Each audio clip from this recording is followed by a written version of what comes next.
Hello, my name's Tony and this is 2 Minute Tuesday. In today's episode I'm going to be talking about Parfums De Marly Kalan, or Kalan. So I got a sample from PDM_UK. I'll put his handle here on Instagram. If you're based in the UK, he can hook you up with pretty much any Parfums De Marly fragrance. It's all genuine and I can't recommend the guy enough. So I'll leave his link also in the description below. Stay with me, I'll be right back.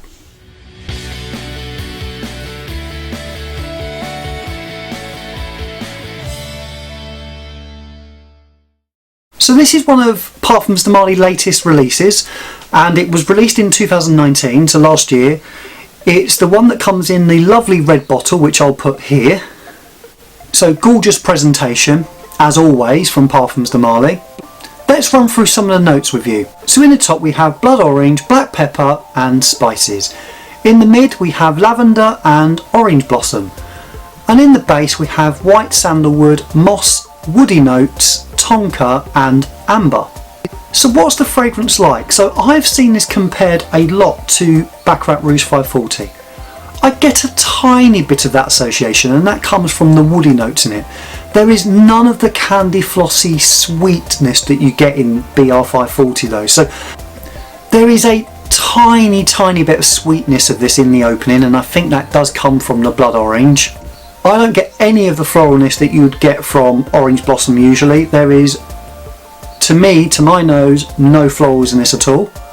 I find this fragrance to be quite confusing, and the reason I say that is because I don't think it really knows what it wants to be, and I struggle to know when you'd wear this. You could either wear it all the time or not find an occasion at all.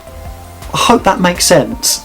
It's not too sweet, it's not too spicy, it's not floral, but it is very woody. I personally find it a little too woody. I also get this sort of lingering agedness to it.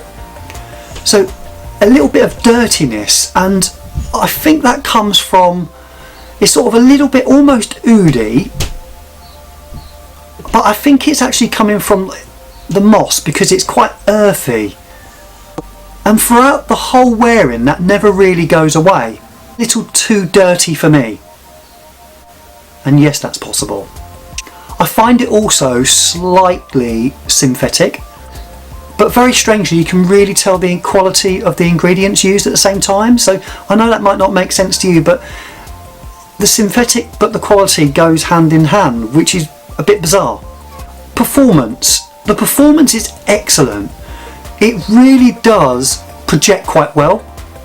It lasts forever on the skin. So in terms of performance, that is nothing to worry about with this fragrance at all. So let's round this up. Personally, I do like the fragrance. I know it sounds like I don't, but weirdly, I do quite like it a lot. I love the presentation. I love the slight sweetness and the slight saltiness that you get from the ambergris and the dry down. But personally, I wouldn't own the full bottle, unfortunately. It's not going to be my first pick from Parfums De Marly, which is a real shame, so I really do love that red bottle.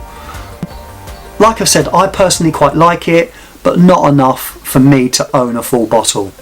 And that is because of that slightly challenging, earthy, woody, dirty note that I get throughout the whole wearing. I could see that other people would like it on me. I could see it garnering compliments. So I'm going to be going through most Parfums De Marly fragrances in the next few weeks on camera with you, because I want my journey to end in a purchase of a full bottle, and I want to find my favourite. I have most of the samples here courtesy of PDM_UK, so thanks again for that. I will find my favourite from these, and I will be ordering a bottle fairly soon. So thanks for joining me in my 2 Minute Tuesday. I look forward to seeing you in my next video. Thanks again. Don't forget to like, comment and subscribe. And don't forget to keep smelling wonderful.